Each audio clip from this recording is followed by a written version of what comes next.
कर रहे हैं वो किसकी कर रहे हैं, जीपी की। इसको हम कहते हैं जियोमेट्रिक प्रोग्रेशन। इस जियोमेट्रिक प्रोग्रेशन में क्या होता है, देखिए एपी में क्या होता है, अर्थमेटिक प्रोग्रेशन में हर एक आगे वाला जो टर्म है उसमें कोई फिक्स्ड नंबर जुड़ा रहता है, जबकि जीपी के अंदर यानी ज्योमेट्रिक प्रोग्रेशन के अंदर क्या होता है, जो आगे वाला टर्म होता है उसमें कोई फिक्स्ड नंबर मल्टीप्लाई रहता है। जैसे एग्जांपल के तौर पे हमारे पास ये सीरीज है,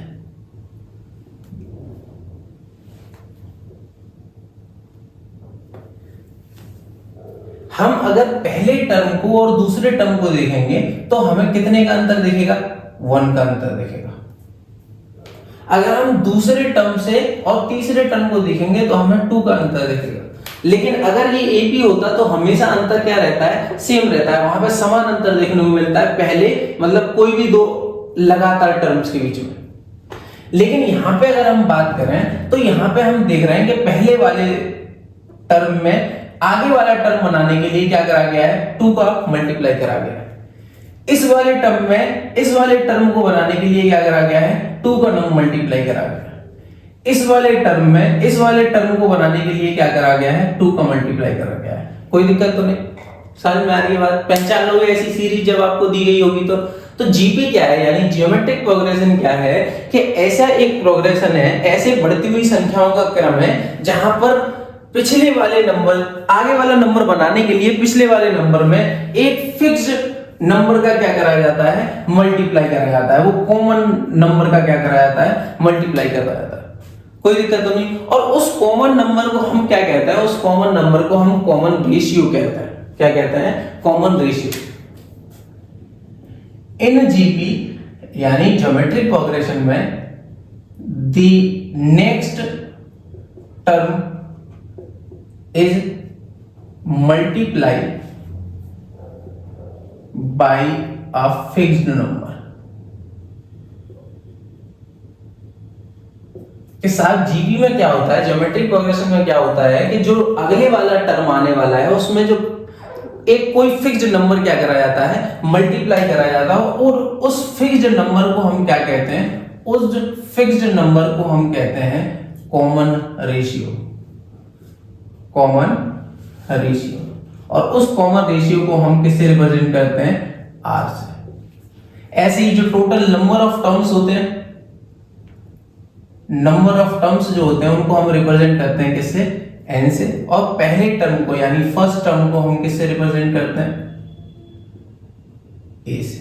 कोई दिक्कत तो नहीं, समझ में आ गई थी बात।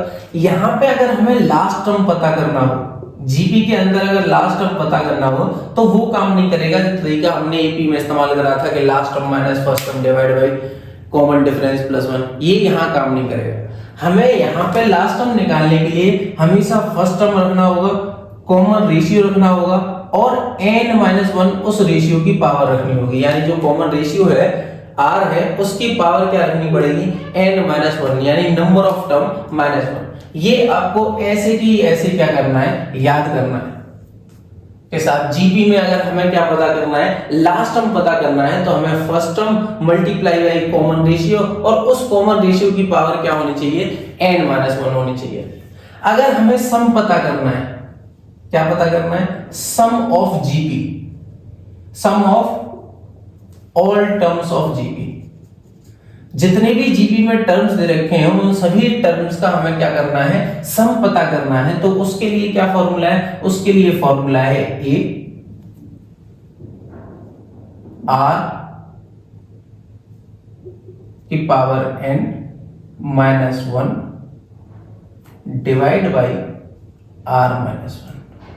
इस तरीके से ये वाला जो फॉर्मूला है आपको याद करना होगा, जहां पे ए दे रखा है फर्स्ट टर्म, आर दे रखा है कॉमन रेशियो, n का मतलब है नंबर ऑफ टर्म्स, और -1 इस तरीके से आपको याद रखना होगा। हम इसी फॉर्मूले को ऐसे भी लिखते हैं कभी कभी, a1 माइनस आर की power n upon 1 minus r. यानी अगर r आगे है तो नीचे r आगे रहेगी, अगर r पीछे है तो नीचे भी r पीछे रहेगी। इस तरीके से भी हम इस फॉर्मूले को लिखते हैं। और ये फॉर्मूले आपको क्वेश्चन करने के लिए क्या करने हैं, याद करने हैं। जब आपको जीपी का क्वेश्चन मिलेगा तो ये फॉर्मूले याद होने चाहिए, जब भी जाके आप उन सवालों को क्या कर पाओगे, सॉल्व कर पाओगे। कोई दिक्कत तो नहीं आता, इसको अच्छी तरीके से आप लिख लीजिए। ठीक है, ठीक है, आइए मिटा दूंगा मैं, आप लिख लीजिए।